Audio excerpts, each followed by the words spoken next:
안녕하십니까. 신의균의 군사TV 디펜스 브리핑입니다. 오늘도 역시 아주 중요한 군사, 안보, 국방, 무기 관련한 소식 간추려서 브리핑 해드리겠는데요. 딱 1년 전입니다. 바로 2020년 7월에 미국의 45,000톤급 강습 상륙함 본홈 리처드가 원인 모를 화재에 휩싸여서 결국은 폐손 처리하게 됐죠. 그 관련해서 중국이 지금 미국을 완전히 비아냥거리고 있는, 조롱하고 있는 모습 알려드리겠고, 그리고 독일과 프랑스가 해상 초계기 공동 개발하다가 지금 완전히 사이가 틀어져 가지고 니들하고 같이 안 해 하고는 파토가 나버렸습니다. 도대체 독일과 프랑스에 무슨 일이 있는지 한번 보도록 하겠습니다. 첫 번째입니다. 독일이 지난달 미국에서 P-8A 포세이돈 해상 초계기 도입 계약을 체결하자 프랑스가 크게 격분해서 독일과의 차세대 해상 초계기 공동 개발 사업을 날려버렸다는 소식입니다. 유럽의 무기 공동개발 프로그램은 정말 조용한 날이 없는 것 같습니다. 프랑스가 11억 유로 규모의 독일군 P-8A 포세이돈 해상 초계기 5대 도입 계약 체결에 크게 반발하며 독일과 추진하던 차세대 해상 초계기 프로그램 MAWS 사업에서 탈퇴하기로 결정했다고 라트리뷴이 현지 시각 7일 보도했습니다. 당초 독일은 2018년 프랑스와 해상 항공 전투 시스템 MAWS라는 프로그램 명칭으로 독일 해군의 P-3C 8대, 프랑스 해군의 아틀란틱-2 22대를 대체하는 차세대 해상 초계기를 공동 개발하기로 합의했는데요. 문제는 독일이 더 이상 P-3C를 유지하는 것이 불가능하다며 P-3C의 퇴역 시기를 2035년에서 10년 당긴 2025년으로 변경하면서 불거졌습니다. 독일은 MAWS가 배치될 때까지 10년간 잠시 운용할 과도기적 해상 초계기를 도입하겠다고 발표했고, 여기에 에어버스의 C295MPA, 일본 가와사키의 P1, 미국 보잉의 P-8A 등이 입찰에 참가했는데요. 프랑스는 독일 정부에게 그러지 말고 자신들이 쓰던 아틀란틱2 4대를 개량해서 염가에 제공할 테니 이 중고 아틀란틱2를 가져가라고 지난 4월 정식 제안서를 발송했습니다. 독일 국방부는 프랑스가 준다는 아틀란틱2가 개조된다는 하지만 지금 쓰고 있는 P-3C보다 신형이라는 보장이 없다라며 프랑스의 제안을 거부하고 미국의 P-8A를 5대 도입하겠다고 발표했는데요. 이 5대만으로도 P-3C 8대를 전부 대체할 수 있는 전력지수를 발휘할 수 있는 것이어서 독일이 MAWS에서 아예 탈퇴하려는 것이 아니냐 라는 우려들이 제기된 바 있습니다. 프랑스는 지난달 독일의 포세이돈 계약 체결에 격분해서 MAWS 프로그램 종료와 초계기 독자 개발을 결정한 것으로 전해졌는데요. 대체 소요가 몇 대 되지도 않은 독일을 끌어들여 개발비 덤탱이를 씌우려 했던 프랑스. 결국 새로 개발되는 초계기도 아틀란틱처럼 프랑스만 쓰는 초계기가 될 것으로 보입니다. 독일이 포세이돈 지금 5대 샀는데 여기에 이제 프랑스가 완전히 그냥 꼭지가 돌아버린 겁니다. 근데 이 프랑스 좀 얍삽한 그런 게 있는 것 같아요. 이거 보면 이제 일단 이 스토리가 어떻게 되냐면은 독일은 바다가 많지 않죠. 북부 지역에 이제 이 발트 지역에 좀 있는데, 그래서 독일은 해군력이 강하지 않아요.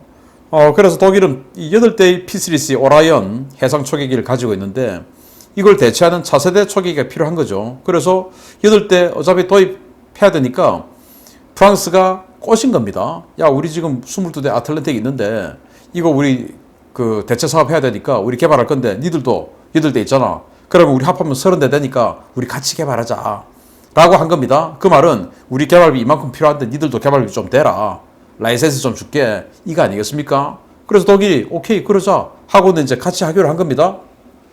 왜냐하면 지금 독일하고 프랑스가 같이 개발하기로 한 이 무기가 한두 개가 아니거든요. 예를 들어서 탱크, 지금 그 차세대 탱크, 유로 탱크 사업, 이거 지금 하고 있죠. 프랑스와 독일이. 그리고 6세대 전투기 사업, F카스, 또 프랑스와 독일이 또 하고 있죠. 이러다 보니까, 그래, 이것도 하자 해서 이제 하기로 한 거예요. 근데 이건 이제 정무적인 판단이고, 그래서 2035년까지 하겠다는 건데, 여기에서 이제 프랑스가, 아니, 이제 저는 옆에서 봤을 때 이렇습니다. 일단 프랑스가 주도가 되어서 개발하기로 한 차세대 해상 초계기의 베이스는 에어버스에서 나오는 A320입니다. A320. 우리 국내선 여객기 타면은 자주 타는 그 소형 항공기죠. 그 B737하고 똑같은 덩치. 그거를 베이스로 하고 여기다가 이제 장비 집어넣겠다는 건데 자기네들이 어차피 아틀란틱 2 가지고 있으니까 여기서 이제 업그레이드한 장비 집어넣는 겁니다. 그럼 비행기 있겠다. 새로 이제 장비 집어넣으면 이게 왜 굳이 2035년까지 갈까? 라고 좀 의혹이 드는 부분이에요. 그 말은 개발비 어마어마하게 그냥 뽑아먹겠다. 시간을 길게 가면 갈수록 개발비, 인건비 어마어마하게 그냥 들어오는 거 아니겠습니까? 그래서 독일한테 눈탱이를 제대로 한번 맞춰보겠다. 이건 아닐까라는 생각이 들어요.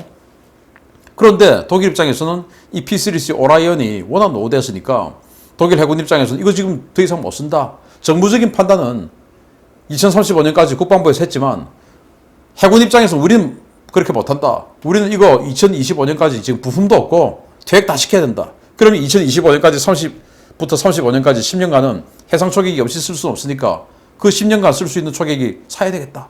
해가지고 이걸 산 겁니다. 이거 이제 하는 거 사업을 진행한 걸 보고 그것도 가장 막판에 결정하기 한 달 전에 프랑스가 무슨 생각이 들었는지 스톱 잠깐만 우리 지금 아틀란틱 22대 있는데 이거 중에서 4대를 떼내가지고 이거 업그레이드 해가지고 줄 테니까 이거 써라 그냥 그 대신 돈 줘 이렇게 된 겁니다. 얍삽해도 정말 엄청 얍삽한 거죠. 독일 입장에서는. 그래서 독일은 아니 지금 5월 달에 계약하기로 했는데 4월 달에 그 제안을 하는 게 이게 뭐 말이 되냐 이거죠. 그런데 이제 독일은 그 무시하고 5월 달에 계약해 버렸습니다. 그래서 지금 6월 달에 그 발표가 나니까 꼭지가 돌아와서 니들하고 사업 안 해. 이렇게 된 겁니다. 누가 잘했는지, 누가 잘못했는지 여러분들 판단해 보시기 바랍니다. 그런데 이제 이 P8 포세이돈이 P3보다는 워낙 성능이 좋으니까 프랑스 입장에서는 야 이거 5대면 P3C 그거 그대로 대체하는 거잖아. 무기체계 원래 30에서 35년 쓰니까 이거 2060년도까지는 추가 소요 필요 없는 거 아니냐. 그러니까 니들이 지금 우리하고 해상초계기 공동 개발하는 거 이거 안 하려고 지금 하는 거 아니냐. 라고 해서 지금 이제 니들하고 안 해라고 한 건데 이게 뭐냐. 내가 차이기 전에 먼저 찰 거야. 라는 그런 밀당은 아닐까라는 생각도 해봅니다. 두 번째 소식입니다. 지난해 여름 기지의 정박 중에 원인 불명의 폭발과 화재가 발생해서 전소된 미 해군 강습 상륙한 버넘 리처드의 화재 원인 조사 결과 발표를 앞두고 중국이 미국을 도발하고 있다는 소식입니다. 중국 배후설이 파다한 가운데 도대체 뒷감당을 어찌하려고 이러는지 모르겠습니다. 지난해 여름 샌디에고 해군기지에서 화재로 전소되어 최근 해체 작업이 진행 중인 버넘 리처드 화재 사고의 원인이 아직도 밝혀지지 않았으며 미군은 아직도 사고의 진상을 파악하지 못하고 있다고 중국 관영 황구시보가 7일 조롱성 기사를 내 논란이 되고 있습니다. 황구시보는 예전에는 미 해군이 이보다 더 치명적이고 피해가 컸던 선박 재해 사건이 일어나도 조사가 이렇게까지 오래 걸리지는 않았다 라면서 지난해 주장했던 대로 정말 사람이 방어한 것이 맞기는 하냐 라고 조롱을 쏟아냈습니다. 지난해 7월 주말에 정박 중이던 함의 경납고에서 원인불상 화재가 발생해 전소된 이 버넘 리처드는 현재 태평양 함대 사령부를 중심으로 편성된 특별조사단이 조사 결과를 검토 중인데요. 사건 직후에 불을 낸 승조원 1명이 체포되었지만 이후 소식은 전혀 들리지 않고 있습니다. 버넘 리처드는 일요일인 2020년 7월 12일 샌디에고 해군기지에서 갑자기 화재가 발생했는데요. 닷새 뒤인 7월 17일 대서양 노폭 해군기지에서는 키어사지 상륙함에서도 폭발과 화재가 발생했고 7월 20일에는 대서양의 뉴포트 조선소에서 존 F 케네디 항모 내부에서도 화재가 발생해 미 항모 전력을 겨냥한 사보타주가 발생한 것이 아니냐라는 우려가 쏟아진 바 있었습니다. 미 해군은 버넘 리처드 사건에 대한 조사가 거의 마무리되었고 여름 중에 조사 결과를 발표한다고 밝혔는데요. 단순 폭발 사고라면 도대체 왜 이 조사에 1년 가까운 시간이 소요되었는지 조사 종결 시기에 맞춰 중국 관영 매체가 왜 조롱성 기사를 내보냈는지 그 배경에 관심이 쏠리고 있습니다. 야, 45,000톤 그 강습 상륙함 이거 그냥 한 방에 불타가지고 아예 그냥 전력에서 끝나버렸습니다. 이제 폐선 처리하기로 했어요. 왜냐 이거 다시 살리는데 비용이 너무 많이 든다. 백값보다 더 많이 든다.